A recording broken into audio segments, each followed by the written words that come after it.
കുറച്ച് ദിവസം കയ്യിനൊരു വേദന ഉള്ളതുകൊണ്ട് ബാഡ്മിന്റൺ ഫസ്റ്റ് ആയിരുന്നു കേട്ടോ. അങ്ങനെ വീണ്ടും ഇന്ന് ഇതിനായിട്ട് പൂർവാധികം ശക്തിയോടെ പടക്കളത്തിലേക്ക് ഇറങ്ങുകയാണ്. ദേവൂട്ടനാണ് കേട്ടോ കൂടുതൽ എക്സൈറ്റ്മെന്റ്. അവിടെ പോയിട്ട് അവനെ കളിക്കാനായിട്ട് അവനൊരു ബാറ്റ് കയ്യിൽ വെച്ചിട്ടാണ് അങ്ങോട്ട് പോകലുണ്ടായിരിക്കും കേട്ടോ. പിന്നെ ഇവിടെ വന്നാൽ പോസ്റ്റ് ആവുന്നത് ഞാനാണ് മെയിനായിട്ട്. ഇതിനായിട്ടാണെന്നുണ്ടെങ്കിൽ ആ കളിക്കുന്നതിന്റെ ഇടയിൽ ഒരു ബ്രേക്ക് വന്നിട്ട് കുറച്ച് നേരം ദേവൂട്ടിന്റെ കൂടെ ഒക്കെ കളിക്കും കേട്ടോ. അല്ലാതെ സമയത്താണെങ്കിൽ ഈ കുട്ടി അങ്ങോട്ടും ഇങ്ങോട്ടൊക്കെ ഓടി പറഞ്ഞാലേ അനുസരണയില്ല. 3-ാം വയസ്സിലാണ് മൂച്ചിപ്രാം എന്ന് പറയും. ഇവിടെ 2.5 വയസ്സായപ്പോഴേക്കും മൂച്ചിപ്രാന്തിന്റെ അങ്ങേ തല നമ്മൾ കാണുന്നുണ്ട്.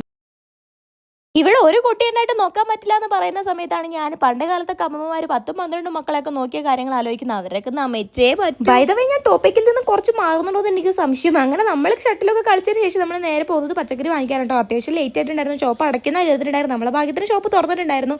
അവിടെ കയറിയിട്ട് നമ്മൾ കുറച്ചധികം പച്ചക്കറി വാങ്ങിയിട്ടുണ്ടായിരുന്നു. കാരണം സ്റ്റോക്കൊക്കെ തീർന്നിട്ടുണ്ട്. അതും വാങ്ങി ദേവിടിന് എല്ലാവരും ചില ഫ്രൂട്ട്സ് കൂടെ വാങ്ങിയിട്ട് നമ്മൾ 1-2 സാധനങ്ങളോട് വാങ്ങിക്കാനുണ്ടായിരുന്നു. അപ്പോൾ ഇവിടെ ഒരു കട കുറച്ച് ലേറ്റ് ആയിട്ട് അടയ്ക്കുള്ളൂ എന്നൊരു വിശ്വാസം നമുക്കുണ്ട്. അങ്ങനെ അവിടെ പോയിട്ട് സാധനം വാങ്ങി നമ്മൾ വീട്ടിൽ പോകണം. അപ്പോൾ ഇന്നത്തെ വീഡിയോ എത്രയുള്ളൂ. ചില ആദ്യം